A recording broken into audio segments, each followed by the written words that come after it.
चिड़िया ने बनाए पालक के पकोड़े। रानू चिड़िया अपने घर की खिड़की में बैठी आसमान पर गरज चमक देख रही थी। उसका दिल डर रहा था।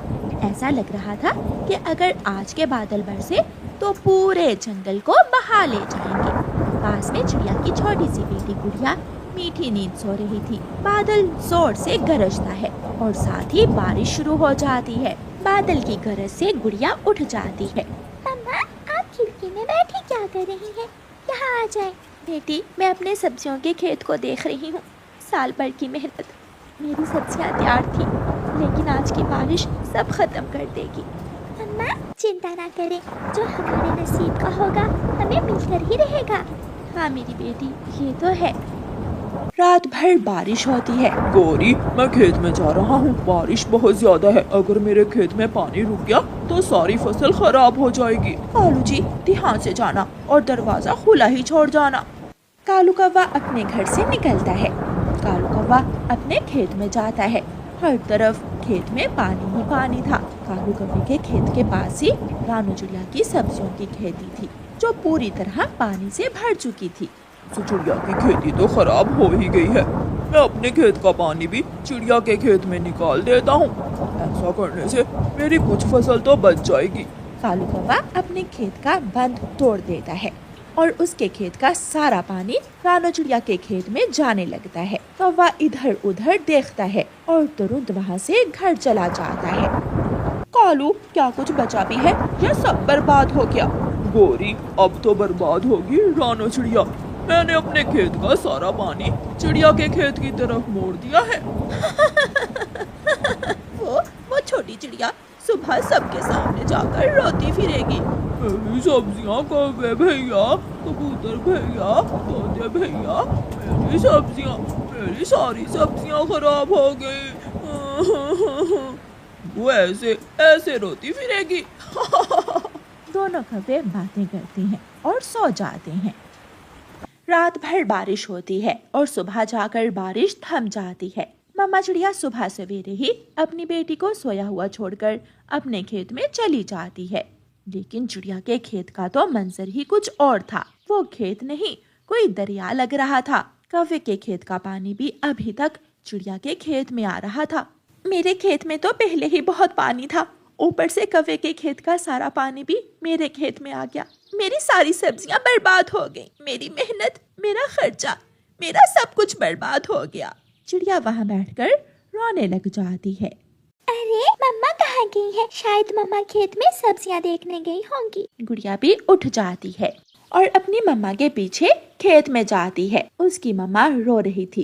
गुड़िया जाकर अपनी मम्मा के कंधे पर अपना पंख रखती है। मम्मा, चुप कर जाए, जो हुआ उसे छोड़कर आने वाले वक्त की चिंता करें। अब सोचें कि हमें क्या करना होगा। बेटी, करना क्या है, सब कुछ तो बर्बाद हो गया। नहीं मम्मा, वो देखें, सामने वाली ऊंची जगह पर कुछ हरियाली है। मम्मा चिड़िया और गुड़िया उस ऊंची जगह पर जाती हैं। बेटी, ये तो पालक बची है, हम पालक से क्या करेंगे? मम्मा, ज्यादा नहीं, कुछ तो मुनाफा होगा हमें ये पालक बेचकर। चिड़िया के टमाटर, चिड़िया की भिंडी, कद्दू और करेले सब पानी में बह चुके थे। केवल बची थी तो एक पालक। मम्मा, हम खेत का पानी नदी में निकालेंगे और फिर रास्ता सूख जाने पर कुछ पालक के घाटे काट कर मंडी ले जाएंगे। अपनी बेटी की बात सुनकर चिड़िया को हौसला होता है। हाँ बेटी, हम हिम्मत नहीं हारेंगे।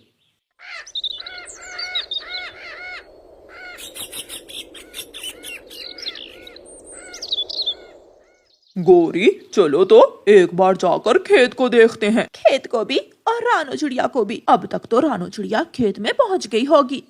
फिर दोनों कौवे अपने खेत में जाते हैं। चिड़िया, हौसला रखो, हौसला। ऐसा करना, अब इस खेत में मछलियाँ छोड़ देना। और जब मछलियाँ बड़ी हो जाए तो सब्जियों की जगह खेत से मछलियाँ पकड़कर मंडी ले जाना।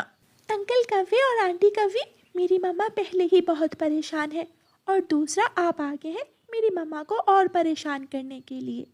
कौवो, ये सब तुम्हारे खेत का पानी मेरे खेत में आने से हुआ है। अगर तुम्हारे खेत का पानी मेरे खेत में ना आता तो मेरी सब्जियां बर्बाद ना होती। तो रोक लो पानी को, अगर रोक सकती हो तो। चिड़िया को जली कटी सुनाने के बाद कौवे अपने खेत में चले जाते हैं।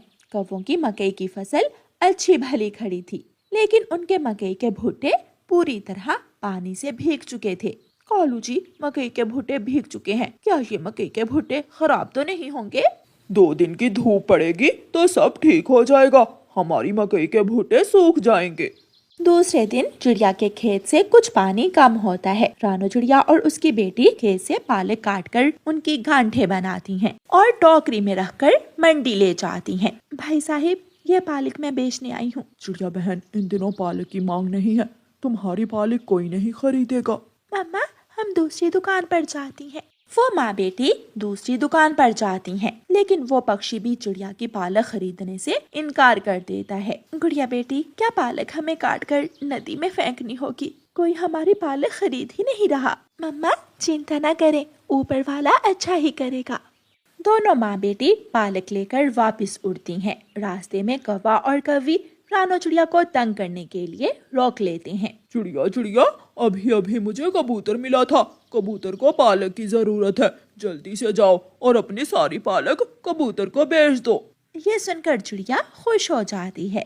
अच्छा, चलो गुड़िया बेटी, जल्दी से हम कबूतर के पास जाती हैं। लेकिन अंकल कौवे, कबूतर चाचा इतनी पालक का क्या करेगा? शायद वो खाएगा या फिर अपने परिवार को देगा, मुझे क्या मालूम। चिड़िया और उसकी बेटी गुड़िया कबूतर के पास चली जाती हैं। नहीं नहीं चिड़िया बहन, उन कौवों ने जरूर आपके साथ मजाक किया होगा। ये सुनकर चिड़िया की सारी खुशियों पर पानी फिर जाता है। वो कौवे किसी की बर्बादी पर इतना खुश होते हैं, वो ये नहीं जानते कि बुरा वक्त किसी पर भी आ सकता है। रानो बहन, अगर आप आ गई हैं तो एक मुट्ठी पालक की मुझे देती जाओ, मैं आज पालक के पकोड़े बनाऊंगा। चिड़िया एक पालक की मुट्ठी कबूतर को दे देती है और दोनों माँ बेटी अपने घर चली जाती हैं। मम्मा, अगर कबूतर चाचा पालक के पकोड़े बना सकते हैं तो हम क्यों नहीं? क्या मतलब बेटी? मम्मा, अगर हमारी पालक नहीं बिकती तो क्या पालक के पकोड़े भी नहीं बिकेंगे? जरूर बिकेंगे। मैं ऐसे पालक के पकोड़े बनाऊंगी कि सबको बहुत पसंद आएंगे। तो फिर आज से ही काम शुरू करते हैं। फिर दोनों माँ बेटी पालक को अच्छी तरह साफ करने के बाद काट लेती हैं और दूसरे दिन माँ बेटी अपने घर के पास ही पालक के पकोड़े बनाने लगती हैं। पूरे जंगल में पक्षियों को चिड़िया के पालक के पकोड़े बहुत पसंद आते हैं। आहिस्ता आहिस्ता चिड़िया के पास पक्षियों की भीड़ लग जाती है। कालू जी, चिड़िया के पालक के पकोड़े सबको बहुत पसंद आ रहे हैं, चलो हम भी खा कर देखते हैं। कौवी और कौवा भी चिड़िया के पालक के पकोड़े खाने जाते हैं। गोरी और कालू, अगर मन सच्चा और साफ हो तो पालक भी सोना बन सकती है। कौवे भी चिड़िया के पालक के पकोड़े खाते हैं। ऐसे ही कुछ दिन गुजर जाते हैं और चिड़िया अपने खेत से सारी पालक काट कर उनके पकोड़े बना बना कर बेच देती है, जिससे चिड़िया को अच्छा मुनाफा होता है। मम्मा, देखा, हमें हमारी मेहनत का बदला मिल गया। जो मुनाफा हमें दूसरी सब्जियों से होना था वो हमें पालक के पकोड़े बेचकर हो गया। हाँ बेटी, आपने सच कहा है। और फिर काले कौवों के मकई के सारे भुट्टे काले हो जाते हैं, क्योंकि वो बारिश के पानी से भीग गए थे। कौवे जो भी मकई का भुट्टा तोड़ रहे थे वो ही अंदर से काला निकलता है। कालू, ये मकई का रंग काला क्यों हो गया है? कौवा रोने लग जाता है। गौरी गौरी, हम लुट गए, हमारी मकई की फसल खराब हो गई है। कालू, हमने तो चिड़िया को नुकसान पहुंचाना था, ये क्या हुआ? हमारी अपनी ही फसल बर्बाद हो गई। फिर वो कौवे अपनी मकई की खराब फसल के पास बैठे रोते रहते हैं। जंगल में ठंड का मौसम चल रहा था। मम्मा चिड़िया अपने घर की मरम्मत का काम कर रही थी। मम्मा चिड़िया के 2 बच्चे थे जो उसी पेड़ पर मम्मा चिड़िया ने थोड़ी दूर घोंसले में बिठाए हुए थे। मम्मा, आप थकी होंगी। मम्मा, थोड़ी देर आप आराम कर लें। नहीं मेरी बेटी, मैं ठीक हूँ। मम्मा, भूख भी लगी है। बेटा, बस थोड़ा सा काम और बाकी है, फिर मैं अपने बच्चों को दाना ला दूंगी। उड़ता हुआ कालू कौवा वहाँ आता है। उसके पास कुछ लकड़ियाँ थीं। चिड़िया चिड़िया, मैं ये लकड़ियाँ घर बनाने के लिए लाया था, मगर अब मैंने सोचा है कि घर बनाना तो बहुत मुश्किल काम है। मैं किसी पेड़ की खोखर में ही ठंड के दिन गुजार लूंगा।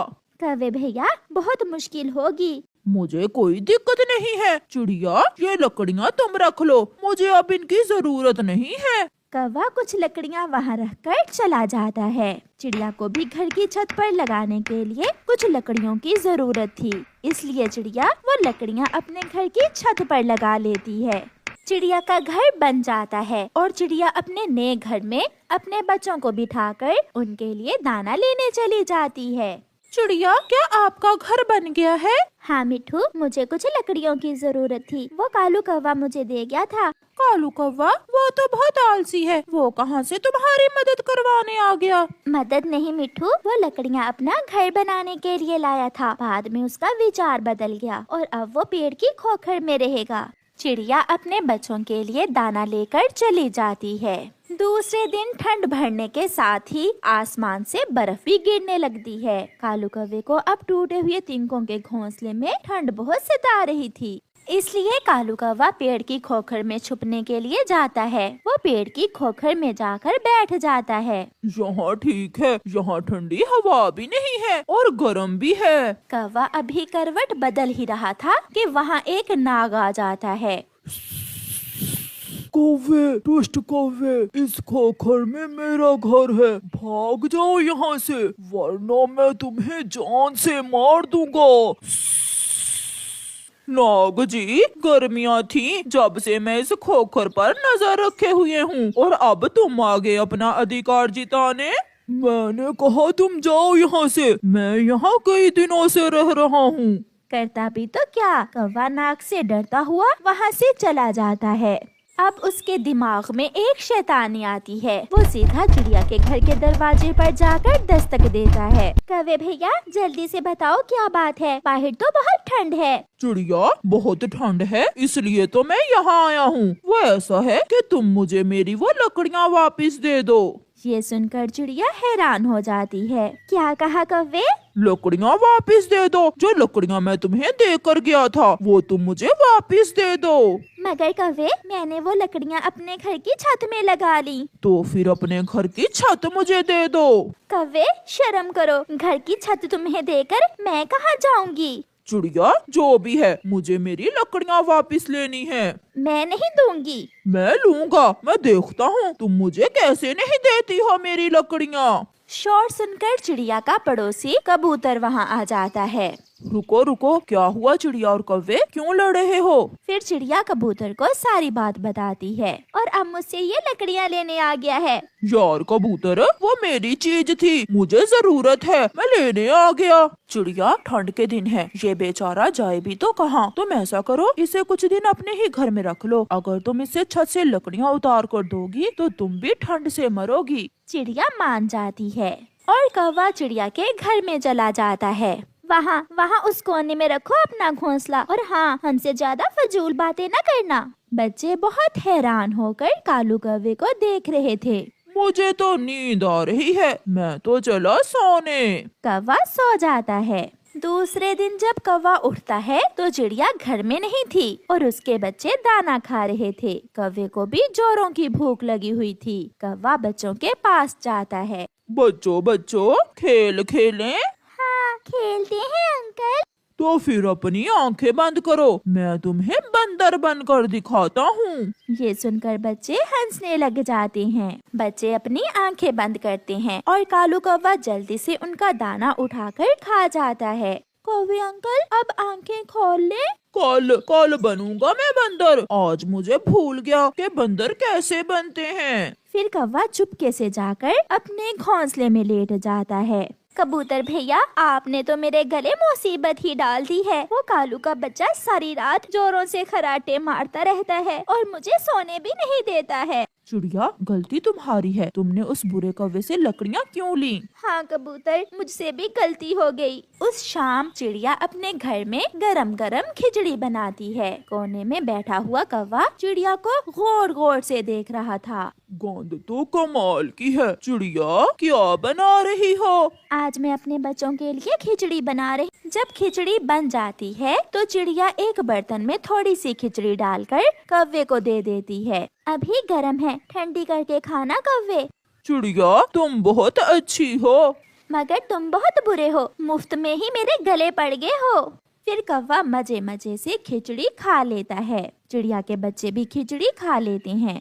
प्यारे दोस्तों, इस कहानी में आगे बढ़ने से पहले जल्दी से इस कहानी को लाइक कर दें। आपका धन्यवाद। बाहर तो आज बर्फ के साथ साथ कोहरा भी बढ़ गया था, इसलिए ठंड अपने जोरों पर थी।